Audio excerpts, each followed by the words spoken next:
Hello, my name is Jennifer Rosas, and I will be doing this demonstration on the Axial skeleton for week 3 of biology. And this is part 1 video.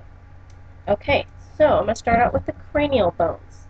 And we got the frontal bone, the parietal bone up here, the optical bone on the back of the head, right back here.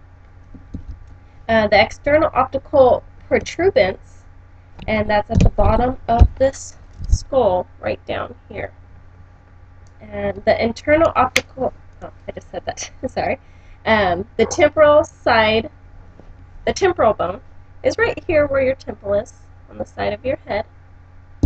And for the external view, the temporal mandible joint is near the ear where mandible and temporal joint is. So like right around here is where it'd be. Also known as TMJ, and I actually have a little picture to show you.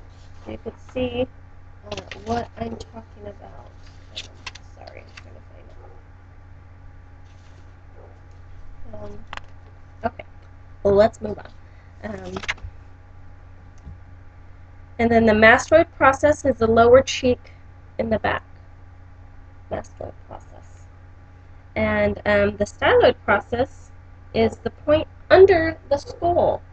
So I want to show you on here because it's really hard to see. If you can get really close up, it's that little point sticking out right over there. That's the styloid process. I can't see it at all on my skeleton. So that's why I wasn't able to show you. The external acutus medius is right inside the ear, and this is not detailed enough to be able to show you where that is. And the squamous part is the temporal bone, right there where the temporal bone is. So the internal view, and I brought my little picture from the PowerPoint to help out. The petrous part of the bone, oh, I'm so sorry. I just lost my spot on there.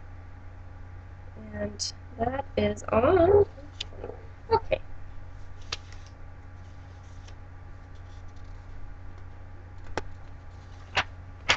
So here we go, here's this picture. And here's the petrous part. And what structures are housed within that? And that is the middle ear, the middle ear, the eardrum, the inner ear, and it is involved with hearing and balance. Okay, the internal acoustic medius, and what passes through this opening, it's in the inside of the skull, and it's on each side, and it's passageway for the cranial nerves. And I had a picture of that to show you as well. So the internal acoustic medius, right there, highlighted. Okay, and now, and the sternocleidomastoid is also inside, and there's where it's pointing to. You see the word. Okay, the external view of the lateral and orbits part, the greater wing, is behind the eyes. So all this is really hard to show on the skeleton since I do not have, a capability of opening this. And so it's behind the eyes. And I do have a picture of that one as well. I know it's hard for you to see the pictures. So it looks a little bit like this, and that's the bone we were just talking about prior to. Okay, and so between the greater and lesser wings, the cranial nerves pass through. So that's what passes through the superior orbital fistula. And so the internal of this bone. So we're going to go to the internal part of this bone. So there's the greater and lesser wing. The lesser wing form a ridge bone of anterior and superior to the greater wings. So if you're able to look, this is the lesser wing up here at the top, and then the greater wing at the bottom. Okay, the optical cranial is what passes through this opening is the cranial nerve 2, the optic nerve, and the optomic artery as well. So that goes right through that little tiny hole in the middle. Oh, sorry, right over there. Okay, on to the next page, the ethmoid, and that's inside the little eye socket, and sorry, I was in the wrong one, and right behind the nose, so it's kind of more up in here. And so the internal view, and I also have a little picture on that. I tried to print out the pictures that would be helpful in the video. So,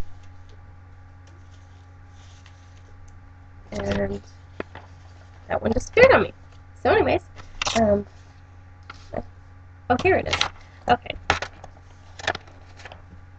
So, for the ethmoid, and that's right, here's a top view of it. I'm going to let you look at that for a minute.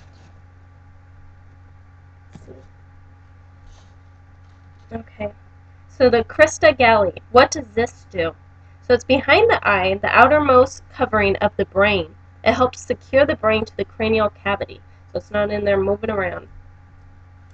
Okay, and the cristiform, or cribiform plate, what passes through the holes? And it's also behind the eye and allows for the cranial nerves to pass through the nose. Okay, so the sutures. And it says, tell me about the bones making the sutures as you are pointing them out. So the conial suture is at the top of the side of the head, and it's the frontal and the partial bones. So right there. And the sagittal bone is in the same area, but right down the middle of the head.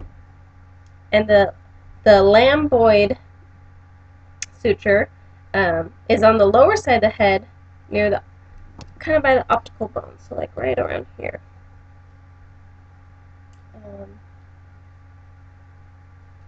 Oh, sorry, not right there, near the optical bone, so right here, right back there. And the squamous is the side of the head between the parietal bone and the temporal bone, so right here. Let's split it in half. Okay, so facial bones. The maxilla and the alveolar are near the nose on the side. And I with most of all of these, they're a lot easier to see in a diagram and really hard to tell in this little guy since it's not real detailed. So the nasal bone is the bridge of the nose, right up here.